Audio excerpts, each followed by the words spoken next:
Alright, welcome back, campaigners. It's David, aka Fairmere4731, bringing you the part 15, 1.5 of our Poland-Lithuania Let's Play campaign. And we are now at the year 1753. Things are going great.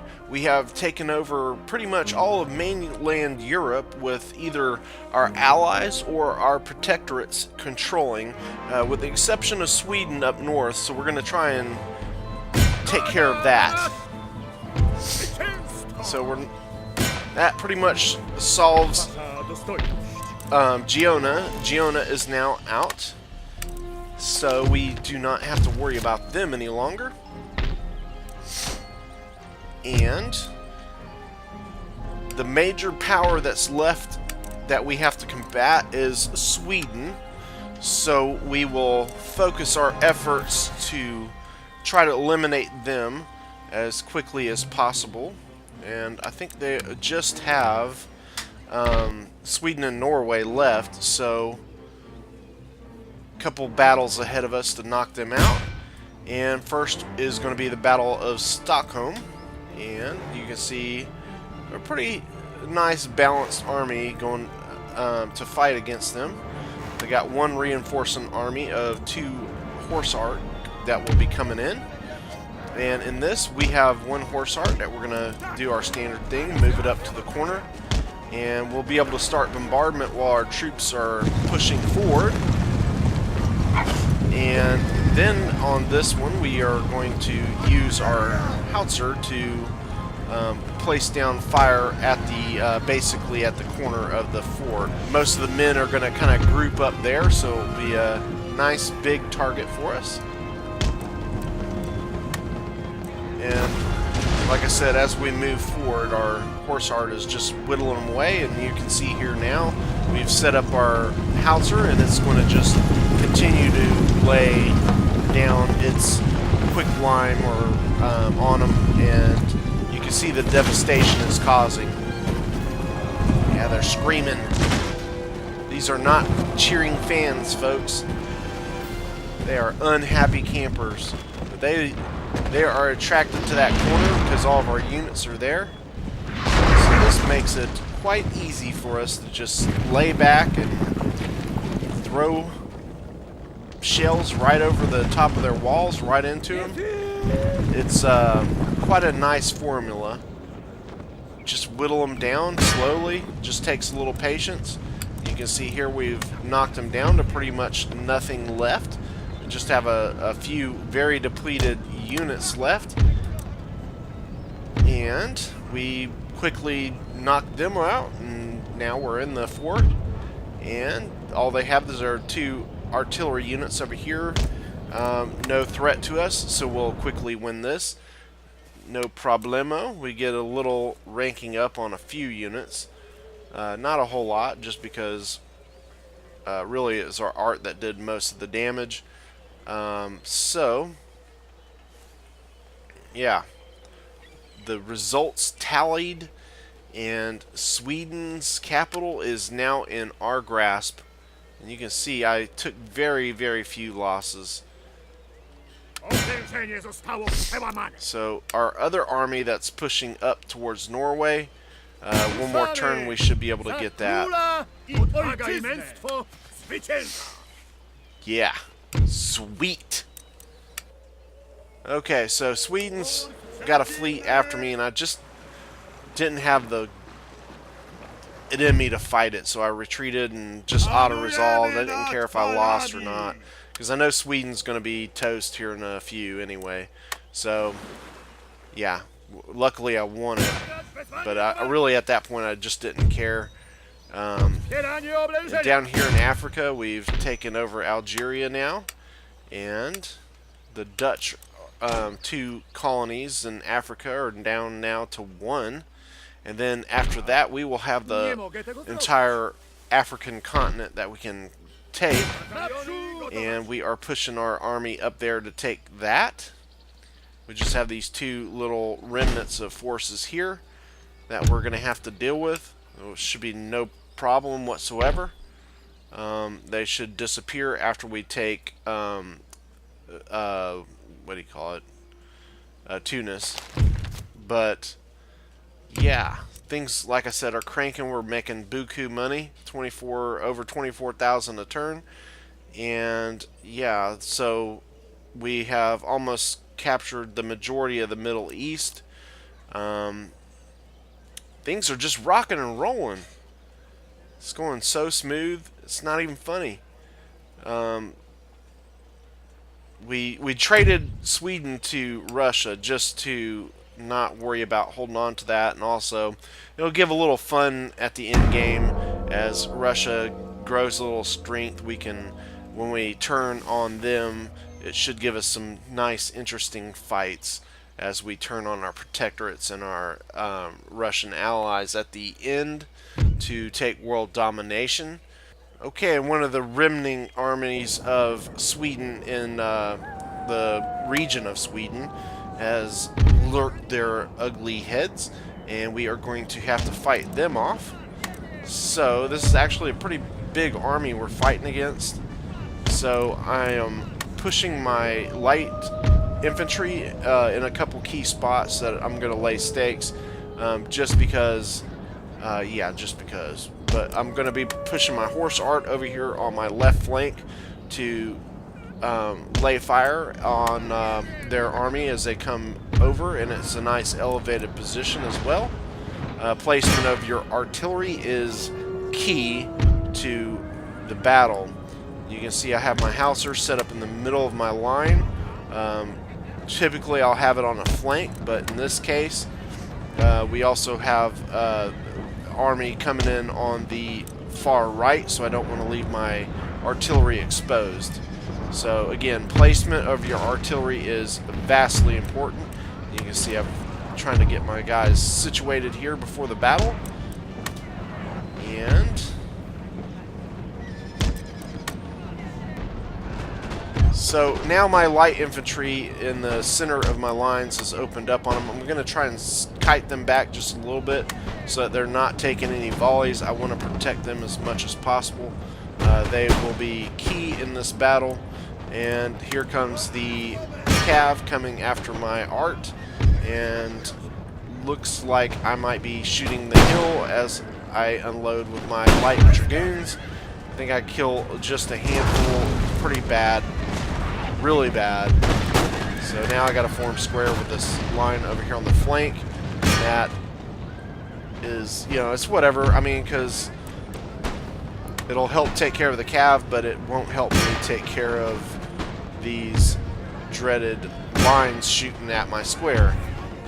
And you can see there's quite a bit of lines on my left flank, and I've got my 2 guard units that were in reserves hidden in the trees. They're now coming up. They've made pretty good work of these goons that are the cav that was attacking me, and my grenadiers. You can see I already threw 1 volley of grenades out. We're going to go ahead and chunk some more. At least I'm trying to. They had a little glitch there. Let's get them to throw some on these guys. Go, grenadiers, go!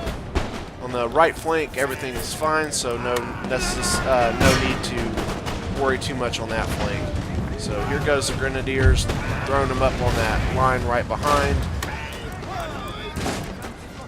So this is a good tactic with grenadiers, is to push your lines forward to where you're in grenade range, and you keep your grenadiers protected where they throw the grenade volleys over the top of your guys' heads.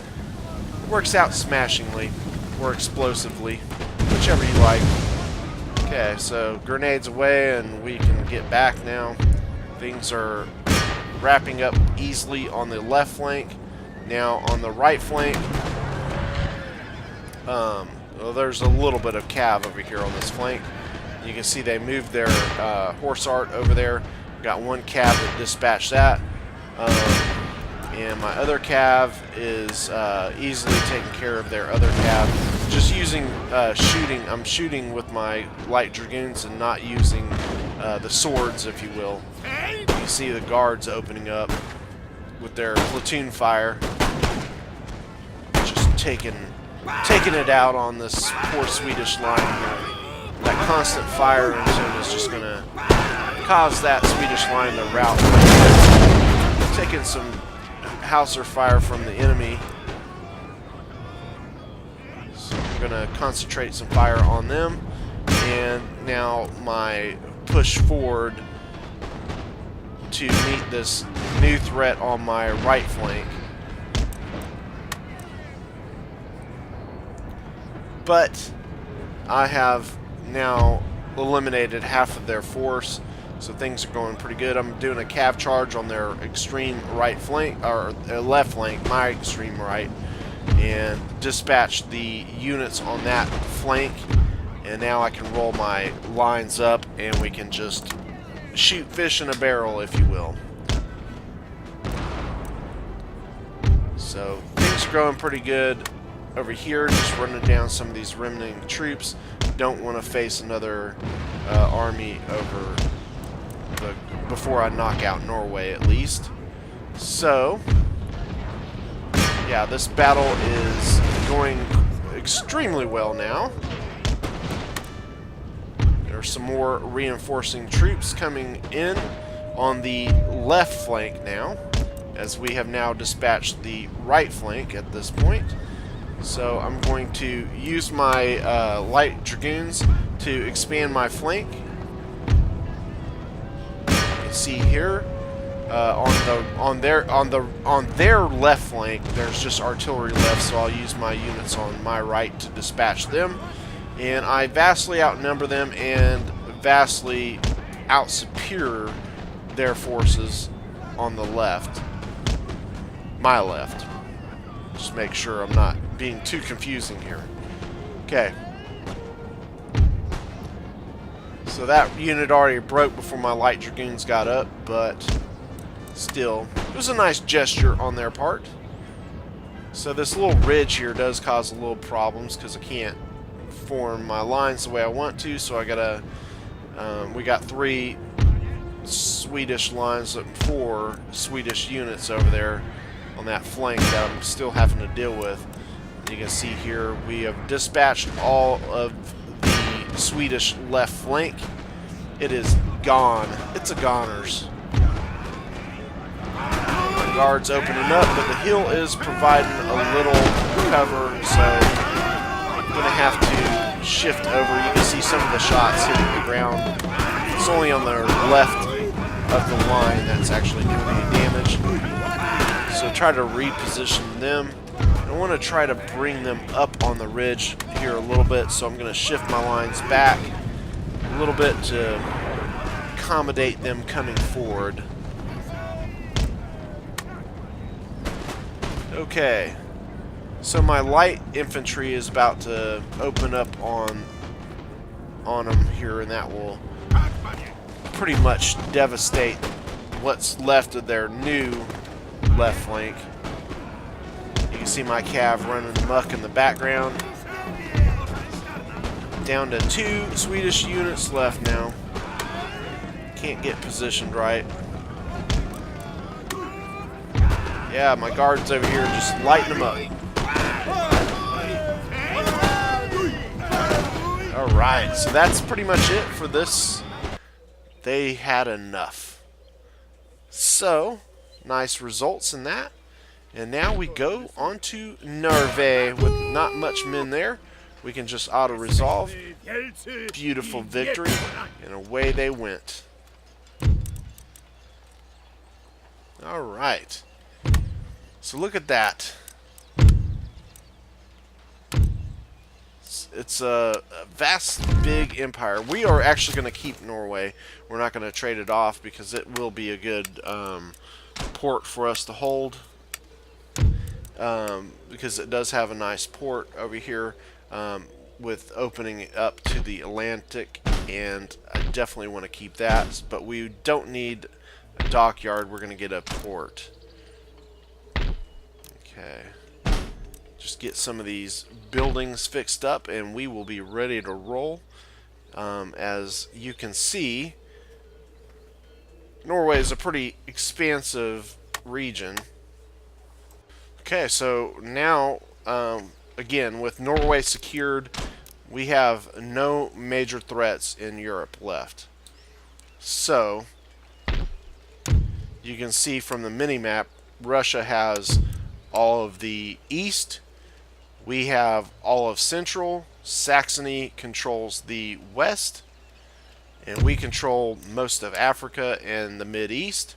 And we will start making a push into India here now as well. And also this is going to open up the ability for us to really start pushing into the Americas.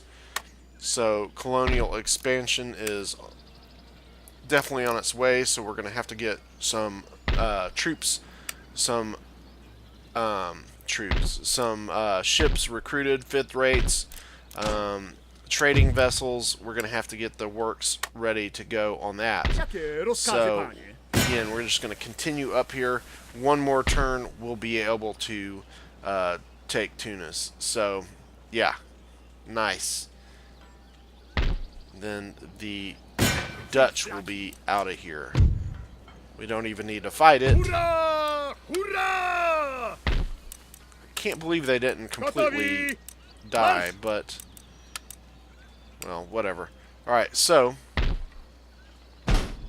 now we can work on getting rid of this Protestant church and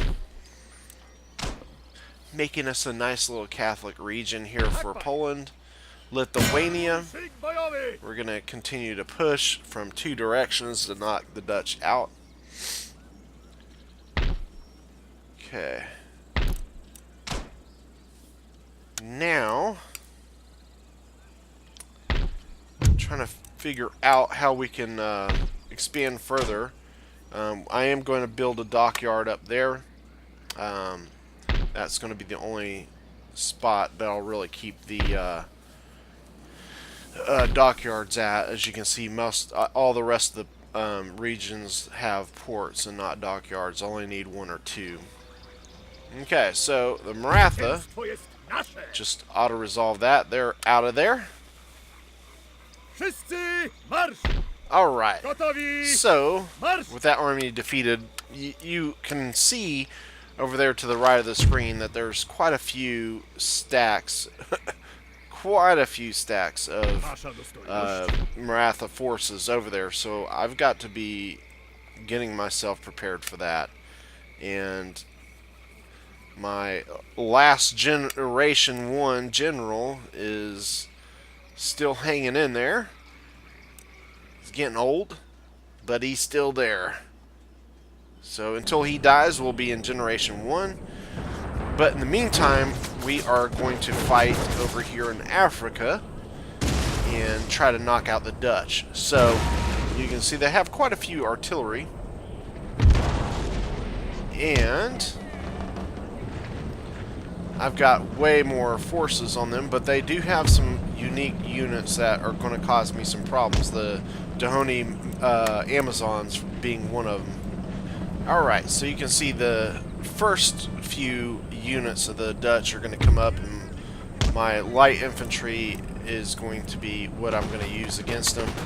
These two Dahomey and I just target one unit at a time. You can see the first one routes off pretty easily. Didn't take a whole extreme amount of damage. The thing about the Dahomey Amazons is they fire quite rapidly, but they don't have a tremendous amount of ammo. So once you wear them out of ammo, they're pretty much useless. But they can take out a line infantry pretty easily, and yeah, they're going to put me to the test. So I'm going to try to move up my two light infantry up here, and I tried to get my cav in there to route out their artillery, but that's not going to go so well, as you'll see here in just a second. My lights are under artillery fire, but I am knocking out these artillery units here pretty quickly. Unfortunately, those solid shots are landing some good hits on me, coming in from the 20 almost. I mean, it's not that many. Here goes my deadly charge from my cav, getting just absolutely shredded. Got shot by a line somehow sideways. Yeah, it was not really good. but at least I did eliminate these few units over here of artillery. So now they've got their, what, 5 or 6 units back there, and my shrapnel shot is going to just continue to weigh on them. So the Dutch are sending up units on 4 units on me here real quick, and one of them is going off to my right flank, the other 3 on the left flank. So I send 3 lines to support my 2 lights, so I outnumber them in units. But we're going to see that that doesn't always mean a winning result. As you can see, they do get the first couple of volleys off on my line. That does not do me any favors. And I thought I could easily win that fight, but for some reason I just don't fare well. And you can see I'm not getting great shots in on them. Just not going off that great. So my line is starting to waver already, and it breaks. So yeah, not too thrilled about that. And I've got 3 to 1 over here on the right flank, and for some reason he's holding out forever. So my guys, you know, of course I'm using some of the native African lines, and their accuracy isn't as great as the others, but I am using some colonial lines as well, and they're not proving much better either. So I've got this unit coming up from the left to support the right, and I do get a couple canister shots off on them, but not great. So I've got to spend one of my units to flip around, and in that time this Dutch unit does get into my line and quickly breaks it. Then I'm getting a chain reaction here as my other line breaks with quite a few men still in it. Yeah, so my left flank is completely collapsed, with the exception of my 2 light infantry. Luckily I am holding on to the right flank pretty well, and knocked out. Hopefully I'll be soon. I did have a line come back, thank goodness, so we'll get him rushed up into the fray, if you will. But here comes excuse me, this line is getting close to hitting my one of my light units, so I'm just going to allow it to hit so I can get one of them to safety versus losing 2 of them. So one of my lights is going to become a hero unit, and that's going to actually save me quite a bit, as I do lose that unit, but it does provide me with time to get this line up here, and that is going to make all the difference in the world. So I'm going to focus my lights onto this other line that's coming around, and I break that line with my line infantry there. So now we're just going to kind of get regrouped, repositioned, and hopefully win this thing out here pretty quick. Okay, and that Dutch line in the center just doesn't seem to know where it wants to go, what it wants to do. So I am opening up with my light infantry on him right now as he moves his way forward. Second line's coming in, so I've got to figure out, hopefully, can I break this line? Trying to get my other line over there to support. I do get a good shrapnel shot right down the line there. Oh gosh, that was great. And, excuse me, he is out of there. So now we'll focus on the other line, and I'm able to quickly push past him. Really now it's knocking out the arc because there's not much of the line left to fight, and he's out of there. So focusing my shrapnel shot now on their artillery units while my lines work their way forward, so I can hopefully take these artillery units out without getting canistered. But luckily, since I do have my artillery, they were using solid shot after my artillery. So sometimes that's a good technique to use if you're facing a lot of artillery, to keep them from using canister, the AI. will a lot of times shoot solid shot at your artillery because it's a prime target. So here's the finishing touches on the battle, taking out the last artillery unit, and that wraps that up, as you might say. Yeah, what he said. So anyways, that wraps that battle up, and it gives us control of Africa and knocks the Dutch out. So, actually, no it doesn't, because we still got to take the actual city, but it will be no problem. So anyways, please like and subscribe, and we will see you on the next episode.